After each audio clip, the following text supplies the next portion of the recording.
Hey, everybody, it's No Driving Gloves. It's Derek, Will, and John with you tonight. I think we've had a fairly eventful week. I know I've been staying busy with all my new little ventures and drawing pictures or poor time management. It's something of the above. Anything big on Wait. Breaking news. Breaking news. Will has actually joined us for the podcast. Yay!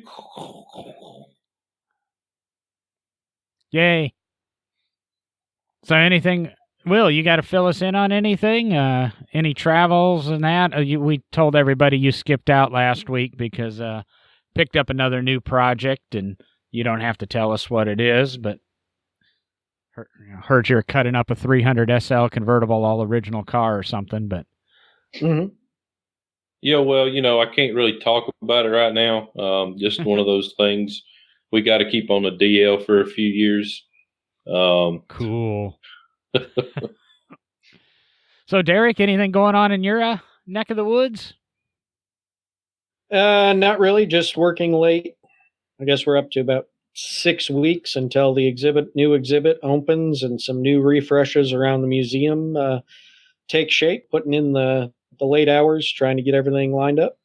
Yeah, it's kind of weird. We're sitting here and we're on Google Hangouts recording, and everybody's actually in their office working. So we might even have a good internet connection for Derek tonight. So I think we do. I think after the show, Will's going to rush out and do some work on a vehicle in the shop still. So he's even got stuff after we're recording, and Derek does. And to be honest, even I do. We're just squeezing this one in. And I think we're all right. Great show, guys. Yes, Talk to you next week. Thanks. Yeah, see you later. I think many listeners have really enjoyed us with a nice brief show this evening. But in case somebody stuck around, I think Will was talking about, we're not going to bring up how the subject came up. No. Let's bring it up. I'll bring it up. We're talking about ugly cars. There we go. And, you know it's going to go there. You know me and Derek are going to take it there. So you might as well just go ahead and say it. Why are you dragging me into this? You think the thing's ugly too. True. All right then. I actually looked at a couple pictures and I didn't mind it. What? You also think a Pontiac Aztec looks good. So, we'll get that later on, and I'm going to fight you on the Gremlin and the Nissan Cube. Oh, Lord. Oh. Now, there's a certain pink car that won an award this week. We kind of chatted about, and obviously two or three of us disagree with it. I can disagree with what happened because of some of what I heard, but I don't know if we really want to get into it. I'll tell you what. You and Derek, you go down this road. You can choose to talk about the pink car, or you can choose to talk about what you think is an ugly car from some manufacturer. And if you get something too obscure, you better send me a picture so I can put it on Instagram and Facebook. Well, heck, the one that initiated this whole conversation is all over everything right now. So, I think. Okay, maybe saying it's ugly is going a little too far, but my opinion is that the lines that were chosen for the car do not work together. The two vehicles they attempted to blend together, the lines of each do not work together. Right. They took a 50s car and a 60s car and tried to make it work. Exactly. And it don't work. And to me, another bad thing about this car is the proportions on this car are totally wrong. Totally wrong. When the doors are shut and it's sitting on the ground and the hood's shut and the hatch is shut and all, it's just all shut up. The hood looks longer than the freaking roof. And, that, I don't know. It just, a wagon, the roof should be a good bit longer than the roof. or the roof should be a good bit longer than the hood. But anyway, that's what triggered our conversation of ugly cars this week. So it reminded me in your speaking there, Will. I listened to your episode on the Driven with Brett, a guest we had a couple of weeks ago. right. And I actually found it fascinating, and be honest, you were a pretty interesting fellow on that show. Maybe he's just a better interviewer, but I love the discussion about proportions and paying attention to those little details. Big, I say, I thought it was one of the better episodes that Brett Hatfield's had. That, to me, that's the biggest thing. When you're building a custom car, or even you're going to the car lot to look at buying a new car, is everything just has to flow together. When you pass your eye down the side of a car, down the front of the car, through the interior of a car, if something sticks out and says, hey, look at me, it's generally not right. And when just like the pink car we were talking about, when you pass your eye down the side of that thing, which takes a pretty good while to do, it's just like nothing works. Nothing really sticks out, but it's just, it don't send happy feelings through your body. It makes you go, ugh, what did they do that for?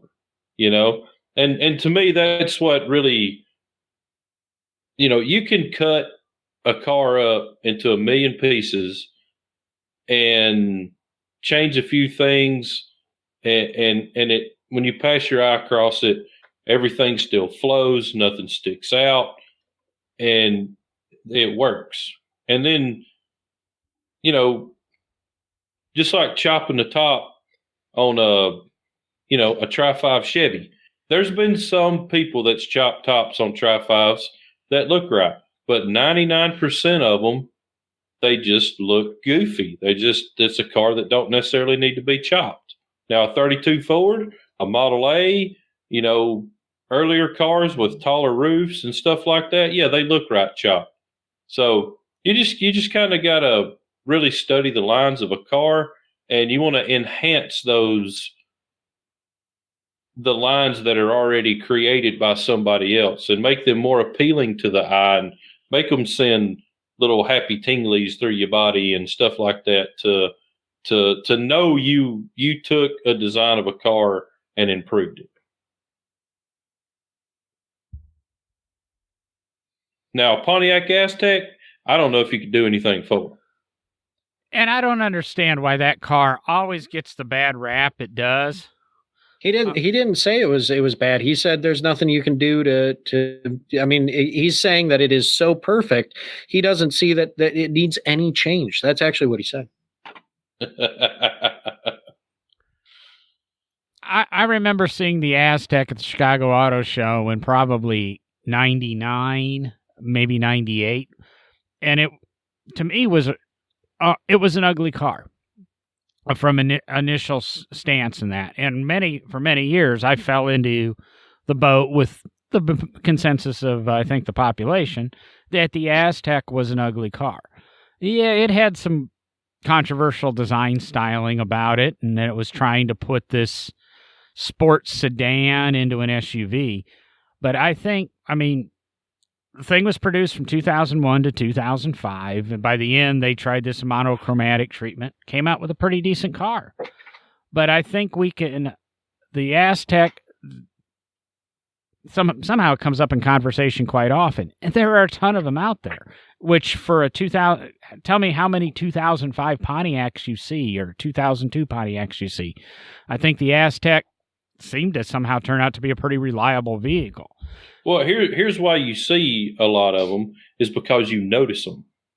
It's kind of like, man, I'm going and buying this, I don't know, whatever, Dodge Journey, and man, there ain't nobody around here got one of them that's this color or whatever. And the first time you really drive it, you see there's 10 more just like it going down the road. You've just never noticed them before. A Pontiac Aztek is so recognizable. You see everyone that's on the road. It's because they're so daggum ugly.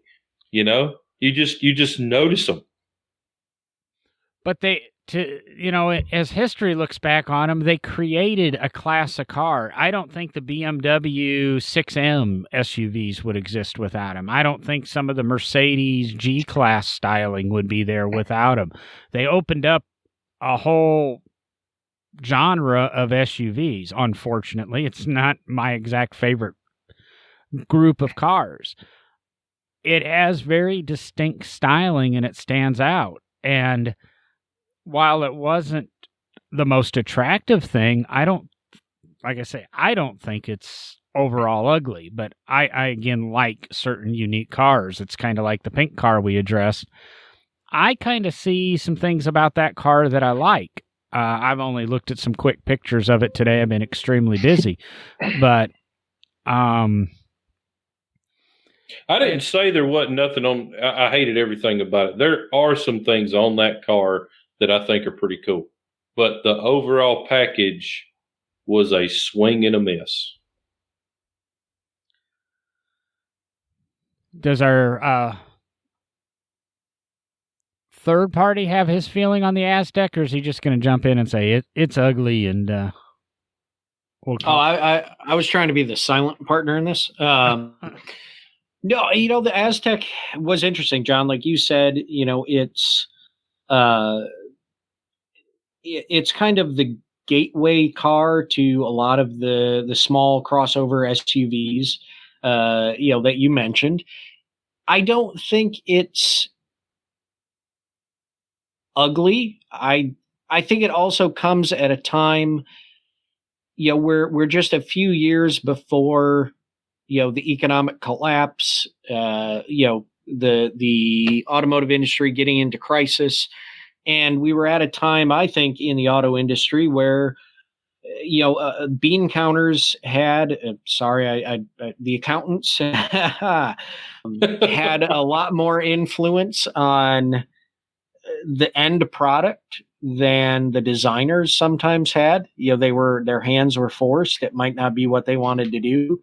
It's not the best looking car ever designed, or SUV, or whatever you want to say, but it's also not the ugliest thing ever designed. It was a kind of sport utility crossover. It had some ruggedness to it. It had its issues, and I've had friends that have owned them and driven them for years. Like you said, John, I mean, one of my friends that's a curator at another museum, he's had an Aztec and just recently has had issues with it, and has been able to keep it going, but there are a lot of them still out there, and quite a few of the people I know that have owned them or still own them actually really like them. Would I own one? Probably not. It doesn't quite fit my personal taste. But I will say that I do have a little kind of, I always like the cool little tidbit factoid that Pontiac only ever offered a tent option with two of their vehicles in history thus far. Well, they're gone. So the Pontiac Aztec actually had a tent that you could get with it. And, of course, my personal favorite Pontiac, the 1974 Pontiac GTO, of course, my first car, also had a tent option offered with it. So, I'm a little partial to the tent option factor on the Aztec. The tent option has always been, here I am going off track and rambling. It's been an interesting, it seems to pop up every now and then. I remember there was an early version of the Plymouth Voyager. It was not available on the Caravan that even offered the tent option. And maybe I'm not a camper and I just don't understand things like that. But I'm sure Volkswagen at some point offered that with their little bus things. I'll tell you another ugly car, and you don't really see that many of them, and that is an AMC Matador. Oh, what's wrong with the Matador? Oh, man, them buggy headlights, and I don't know, the body line just kind of droops in the middle, and no, you know what No, you know what car is ugly? In my opinion, I'm going to keep saying in my opinion, 4-door Lincoln Continental Mark IIIs. Well, and then that's going to jump right to what I was going to say about the Matador. I don't think it's necessarily ugly. It's that early 70s, mid 70s bland styling. There weren't a lot of really good looking, I think, 4-doors in the 70s. The Matador sticks out because literally 2/3 of the grill sticks out farther than the rest of the car, and it's you notice it. The Lincoln, I mean, the only thing that's ever been built that's bigger is the Titanic. Exactly. I don't know But I think we can go through a lot of the 70s 4-doors and go, oh, wait a second, this was I'm talking about the 2-door Matador. Oh, the 2-door Matador? Yeah. I mean, the 2-door Matador with that ugly sunken in opera window, or man, I don't know. It's soft. It's very soft, is what I'll call it. It doesn't have sharp lines. It's just kind of blah. You're right. It's blah as hell. Yeah. Well, but it ranks. What about? Well, yeah, and let's think about the Ford Mustang II as well. Oh yeah, that was coming up. That's on the long list. Oh yeah, you know the best thing to ever come out of a Mustang II? The front end. The front suspension 10 years ago or 20 years ago.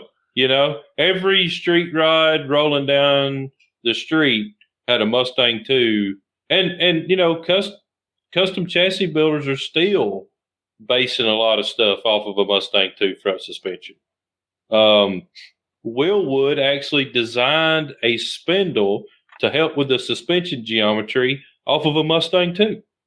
So, yes, very, very, very ugly car, but still is used on a daily basis in the aftermarket hot rod industry, street rod industry, whatever you want. And that's actually really interesting because you have a not very attractive car. You notice I'm trying to soften up the blow of the word ugly there. And because I may know the guy that did some of the design work on the front grille and things like that. So, but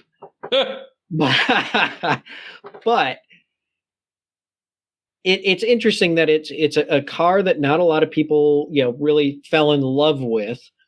But from an engineering standpoint, there's some very significant components in it.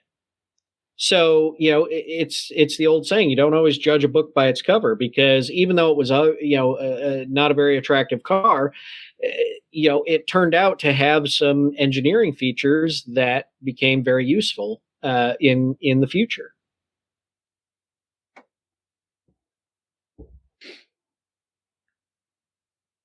But I lose you guys? I mean, is that just No. I'm trying to, throw this out here. I don't know what I missed, but I didn't hear you say what kind of car it was. We're talking about the Mustang II. Oh, okay. I thought you were changing the whole topic.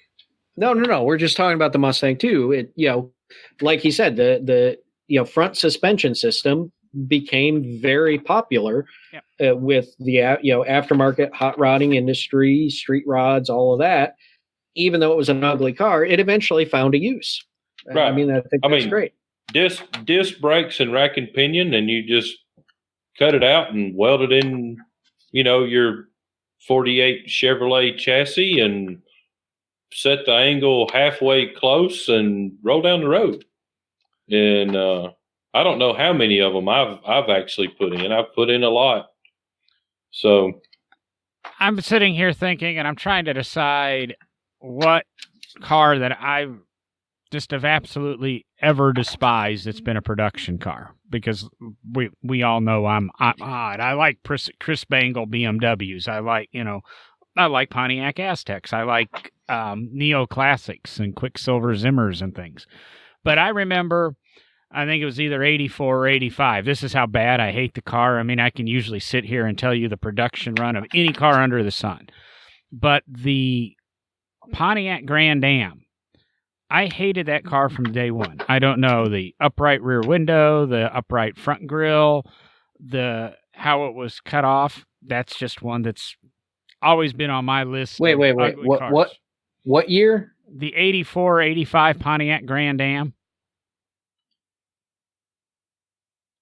See, that's how much it sticks out in your head is that's how ugly it was. So left you guys speechless on the topic. Okay, the kind of curved out. Yeah.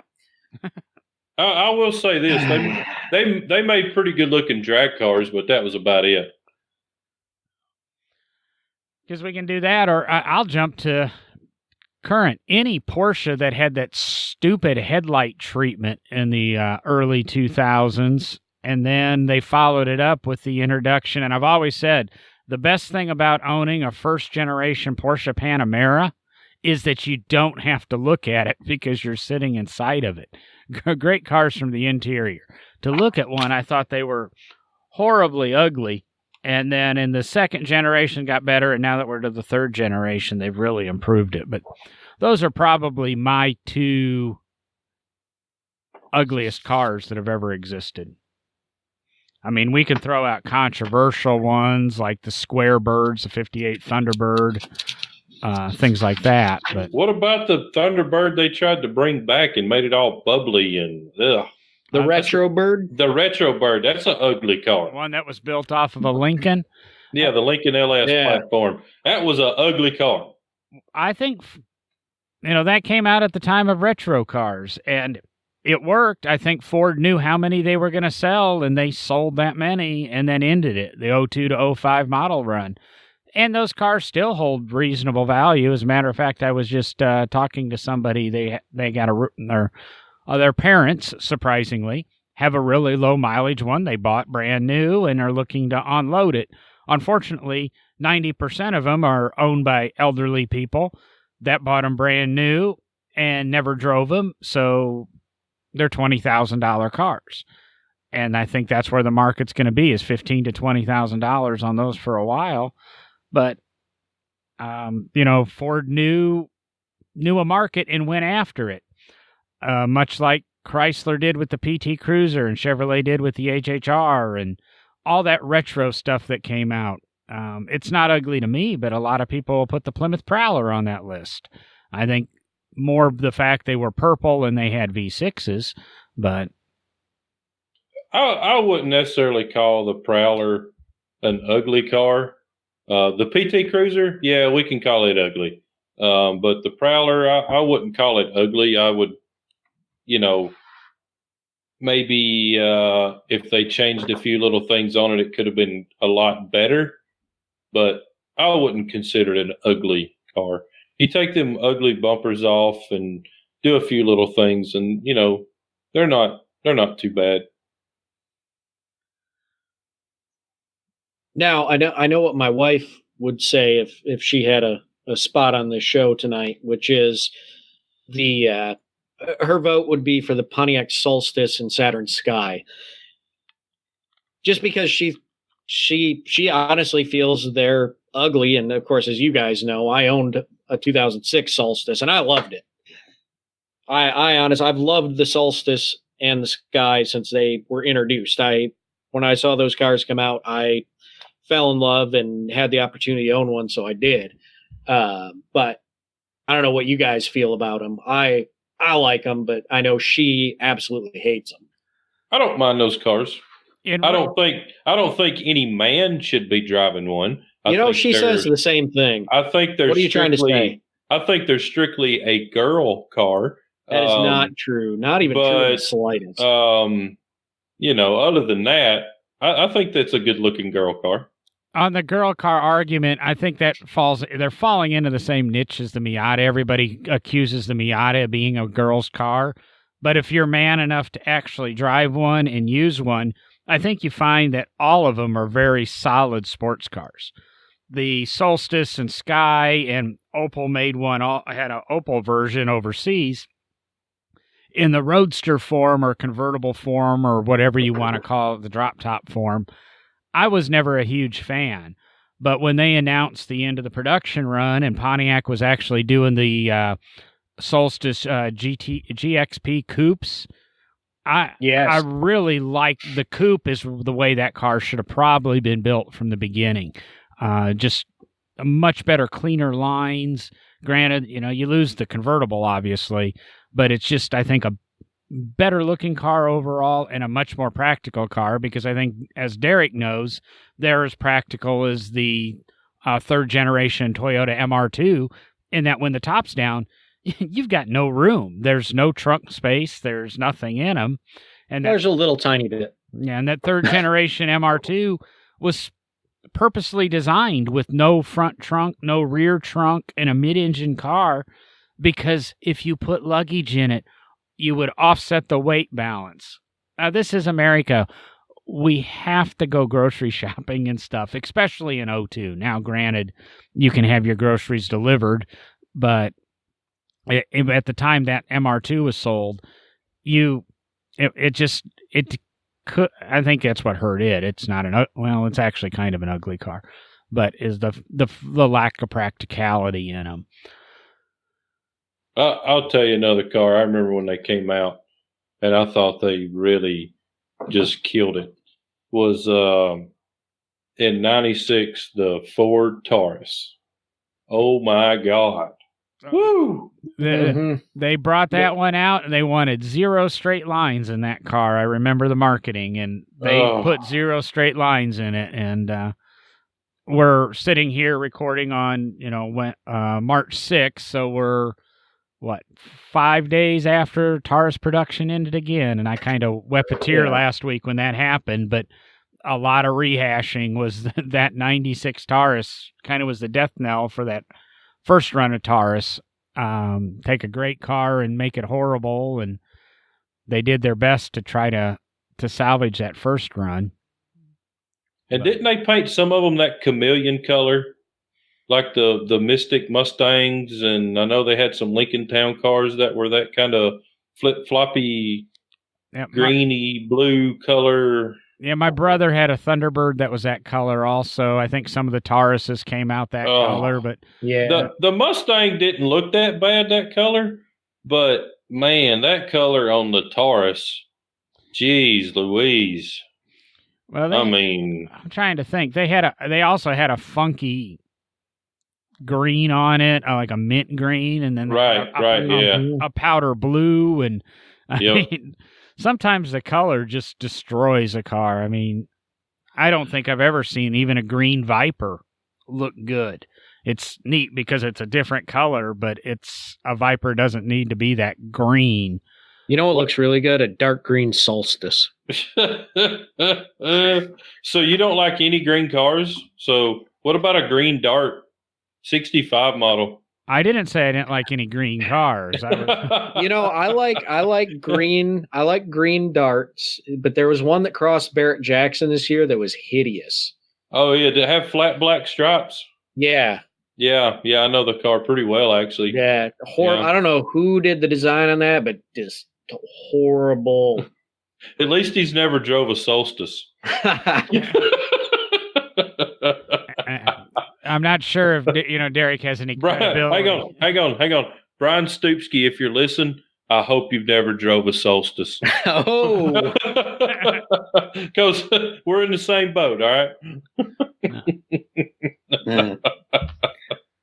Gosh, I wish I was rich. I got presents for people now. Wait, you haven't sent me or John anything, or me or Will anything. Well, that's what I mean. If I was rich, Will could get a Solstice, Brian could get a Solstice, Derek could have a green Dart. I want a Solstice. Hey, I'm not gonna lie. I have bought a Pontiac Solstice before. You just haven't driven it. No. Well, you're right. I couldn't fit in it. It was for my daughter, and it was a Hot Wheels. Jesus. And I think it was Barbie too. So it was a Barbie Solstice. I'm thinking Derek's probably got a tester's model kit at home and very precisely assembling it, with his little conservation tools and eyedroppers for glue. Yeah, but you should see the miniature version of me that's going to sit in it. I just got to say that this is why I prefer vehicles that are like pre-1930, because there's not a single ugly pre-1930 car. I could probably disagree with that. Throw one out. Go ahead. Oh.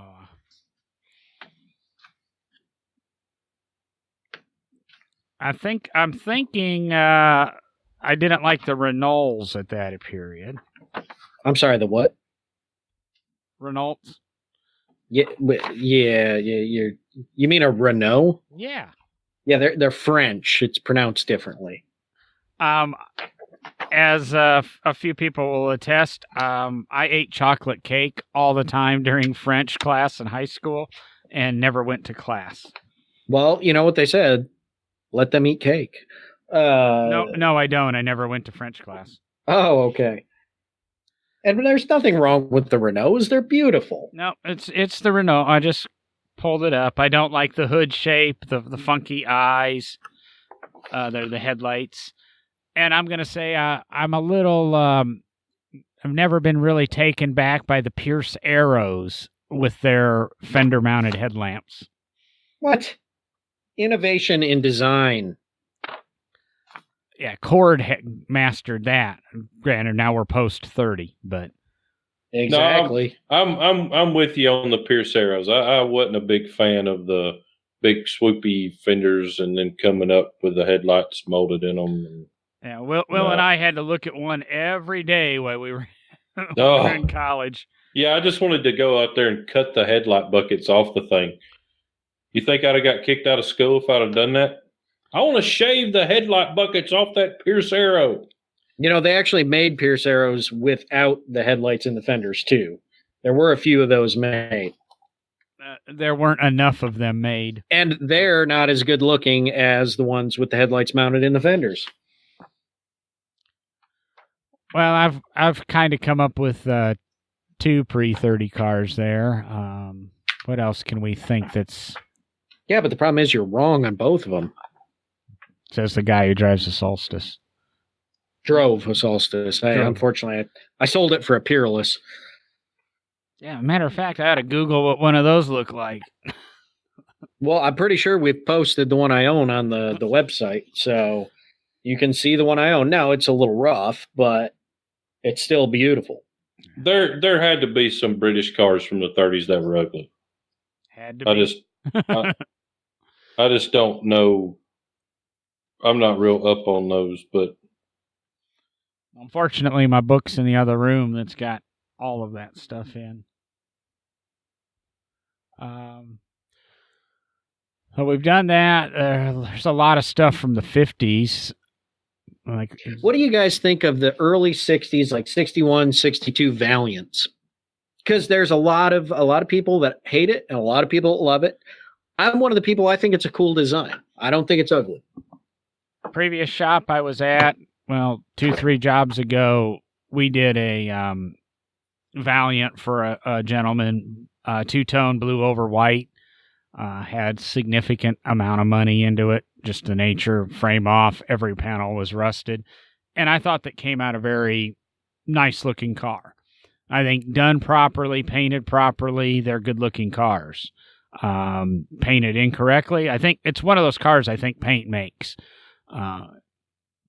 That's, I think, a factor with a lot of things is depending how it's painted and the color and even the wheels, what gives you that whole thing. So I'm going to go with you, Derek. I think they're decent cars. In stock form, I don't really care for them. I do like them as drag cars. I don't know. I think I've mentioned that before, but I think they look pretty cool on a drag strip. But other than that, I'm not a big fan of them at all. I prefer the wagon. No, I like the wagon, but the The two doors, I don't know. Not a big fan. What about the Chargers, the big Chargers? What year model were those? Do you mean the post Dukes of Hazzard, the 72, Right. 73, Right, 74? right. Those aren't pretty cars either. I guess I got to be careful because I want to get Tim Wellborn on the show, and he really likes those 72 to 74 Chargers. But I can go with you because I was just going to say we're really not throwing out of a lot of the Chrysler things, especially the 80s K car stuff. But the 70s stuff, Chrysler was really throwing out some kind of ugly stuff. The 78 Challenger, the Plymouth Cricket, if you even remember what that is. Wow, I forgot about that. Even the 77 LeBaron wasn't really a great looking car. You jump to the 80s, Chrysler put out some pretty controversial things. I don't know if it's so much ugly as does the LeBaron name belong on a K car because you just put a vinyl top on it. I used to have an 88 LeBaron four-door that was kind of done up that way. There's I think some people, probably some of the listeners, are screaming Gremlins and Pacers, but to be honest, I kind of thought those were a little bit revolutionary in their design and the first attempts at American companies to do compact cars. All right, let's now wait, because I'm just thinking about something else here, and let's throw it back again a little further. My personal distaste of styling, let's put it that way. In other words, cars I don't think are very attractive are any of the 1950s bathtub cars, whether it's bathtub Nash or any of those bulbous creations that came out. Even, and the reason I'm thinking of this is because what popped into my head for some reason, if you guys remember the Davis that was built out in California, very limited production. It was 3-wheeled car. You guys know what I'm talking about? Oh yeah. It's kind of that bulbous bathtub shape, but of course 3-wheeled, so it kind of comes to a point at the front.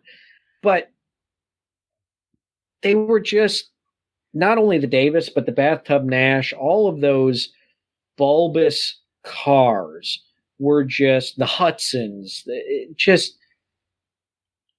I don't like them. They're not my taste. Well, I think that rolls into where Will had said the 96 Taurus.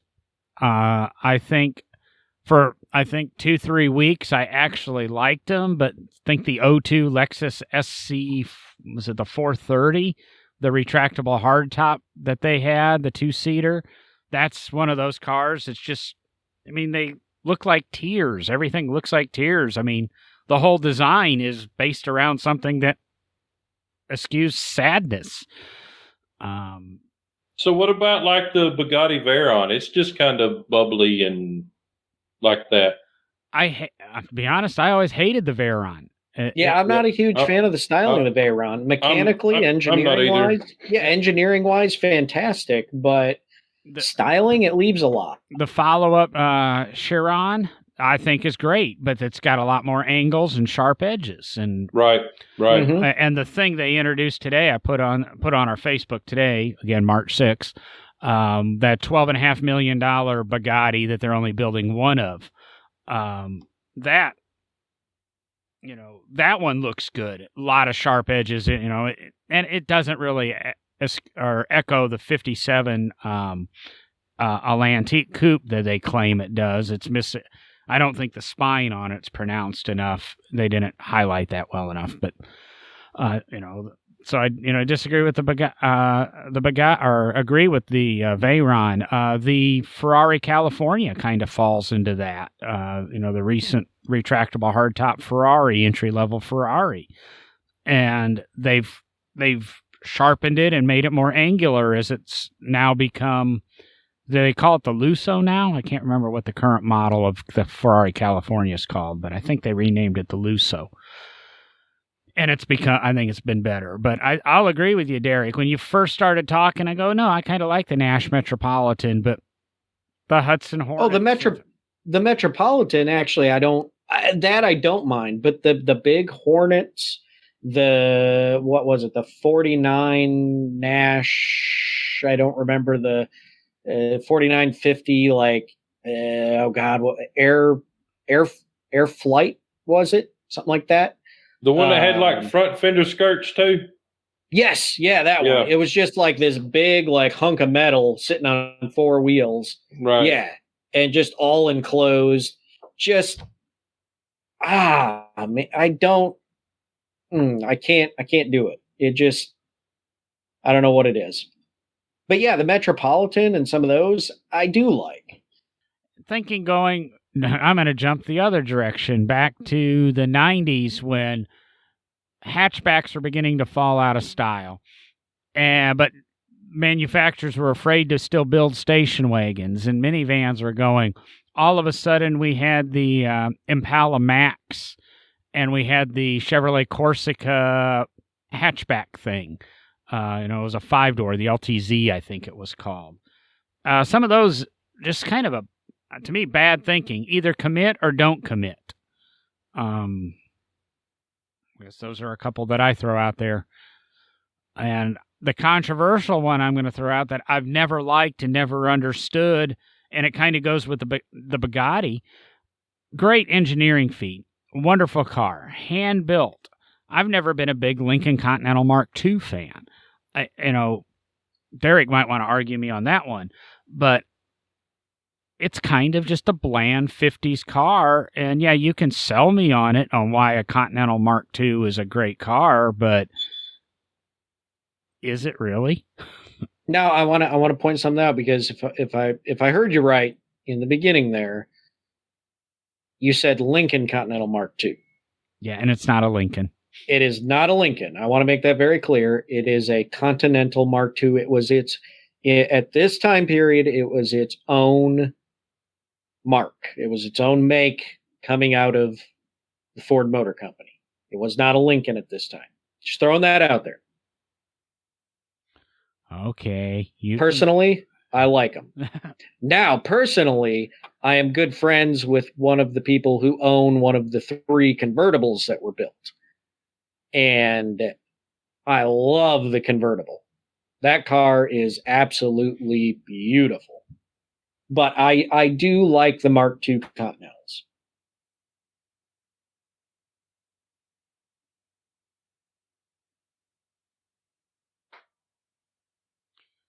Thinking back through my family history in car shopping, No. Don't go jumping around. You got to back up your story here of why you don't like it. I just kind of said, I don't like it. I said it was a bland car. I don't think it had style. I mean, the car itself is big and massive, so that makes it have an impact. But when it gets anything more than that, does it have any lasting styling features? Does it? I mean, other than the fact it's hand-built, big, and was expensive, those are always the features I hear that made it great. Maybe it rode nice and luxurious, but it's just, I mean, my personal taste, I don't think I could ever put my money towards one of them. I think the lines, the proportion. I got a question for our audience here. I don't want you two to answer. I want to get some feedback on this. I want y'all to send us pictures of a Citroen that's a good looking car. Any Citroen ever made. I don't think. Oh, I'm not supposed to answer. See? Be quiet. I'll edit that out. We'll let them do the research, and I'll keep my mouth shut. Because I mean, I know Citroen's made some decent looking cars, but the majority of them missed the mark. And Will keeps blowing up pictures here, and I've been ignoring it because I think it's a great car. But kind of for the exact same reasons that I hate the Continental Mark II, I absolutely love this car. And Will, do you want to tell everybody? You even brought it up in the pre-show when we were talking a little bit about cars to touch. Oh, that the Aston Martin? Yeah, the roughly 83 Aston Martin Lagonda. Yeah. Oh my God. That's just. You like that? Oh, I love those cars. I think the styling's great. That's perfect. It's that angular that we talked about. You know what it looks like? It looks like Bad Chad modified a Chevy Celebrity. Is what it looks like. Yes. I mean, oh my God. Yeah, but he would have had to modify it by kind of wedging the nose, Right, a la Dart, and widening the car like 8 inches and lengthening the car like 3 feet. yeah, and putting 3 televisions in it as a dashboard. I mean, holy cow. That never worked. I mean, dude, were they ever shipped over here to the United States, those cars? Yes and no. They kind of fell into that gray market haze. I mean, they didn't. I think the whole production runs less than 300 or so worldwide, but they were $150,000 in 1983 money. Got you. So they were significant amounts of money.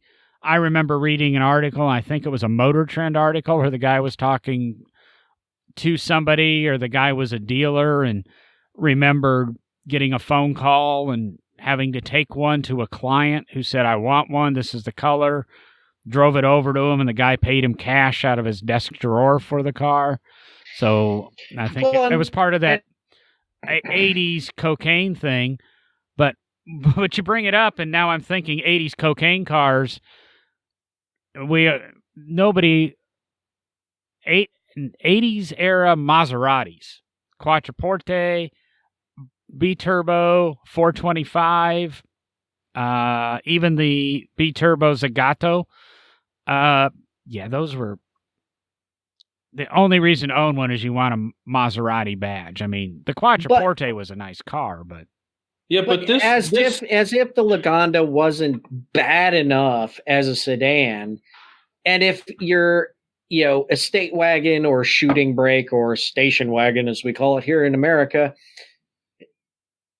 if it wasn't enough to have 3 windows down the side, the Lagonda shooting brake had 4 windows down the side because they had to get that extra space hanging off the back wheels, and have the stupidest hatchback setup that I think I've ever seen in an estate wagon.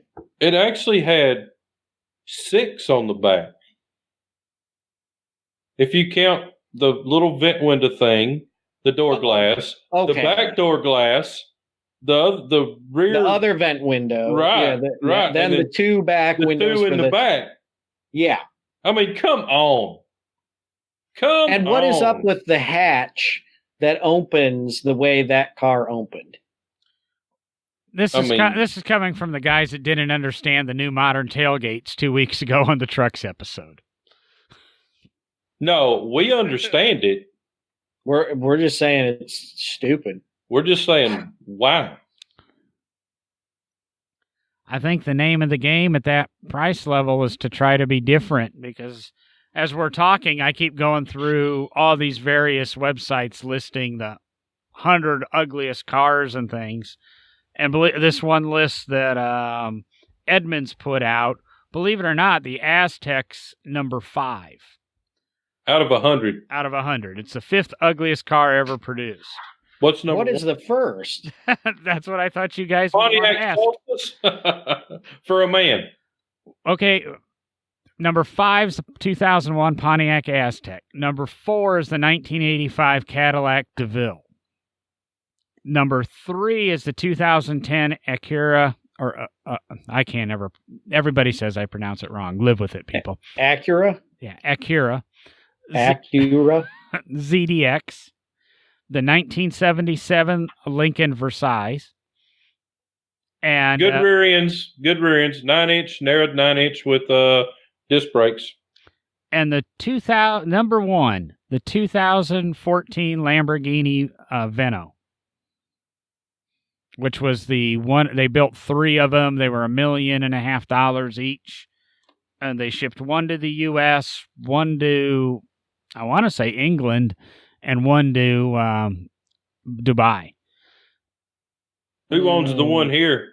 Floyd Mayweather? Can't remember who does. I don't know if it's still here. You know, there's only 3 of them built. I don't know that I can count that as an ugliest production. And looking at it, it's not. I don't think it's the ugliest thing ever built. It's very sharp. It's got a lot of angles, but I don't know. I don't think I agree with that. I think Lamborghini's built uglier cars than that. I mean,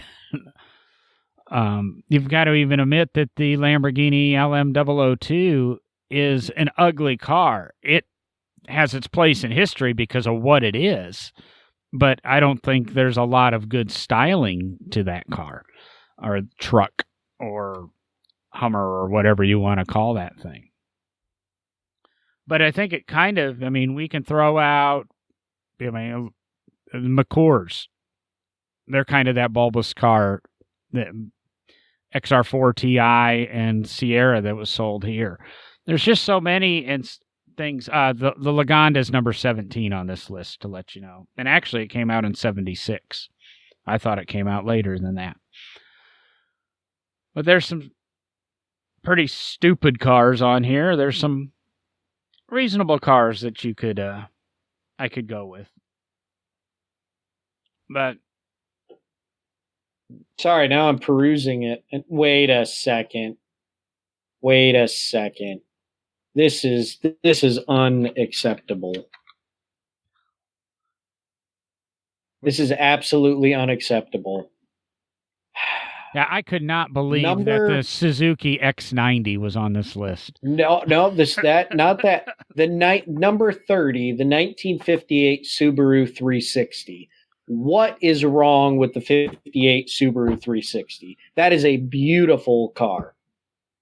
Well, if you go to number 22, they put the Brat on here, the 78 Subaru Brat. That's, to me, not an ugly car. Well, I mean, much like the 360, very unique styling, did what it needed to do. But like I said, where I was going with my statement is I've now looked at probably 500 different cars people have said are ugly. I think. I'm sorry, Will. Are we boring you? No, I'm just listening now. Yeah, and that's.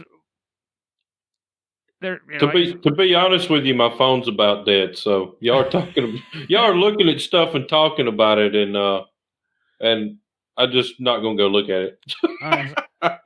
Don't you have a computer sitting right in front of you? Yeah, I do. Just open a new window, but we don't want him clicking away at the keyboard. Derek's bad enough when he's playing with his pens. You guys have some horrendous background noise when it comes. Oh no, that's been me typing on the keyboard all night. Yeah, and the Big Gulp cup or Subway cup Will's got banging in the background. But gotta be. All right, how long have we been at this? An hour. Yeah, well, that's why I'm trying to get you to the conclusion. Now wait, I want to flip this on its head, and I want to conclude this with whatever John wants to yammer on about. But I want to flip it on the head, and I want us each to say what we feel is the most beautiful car ever produced thus far. Cool. So you can either wrap it up, John, and then we can do it, or we can do it now and then you can wrap it up. I don't even think I have an answer to that question. Yes, you got to have an answer. Well, you think about it. Wrap up the show. Well, I was just saying that while we've been doing this show, I've been looking at various lists and probably looked at over 500 different cars that 25 different lists have declared ugly. And there are some similarities. We have the Aztek. The Lagonda does appear on a lot of them. Things like that. But I think everything's an opinion. Maybe we'll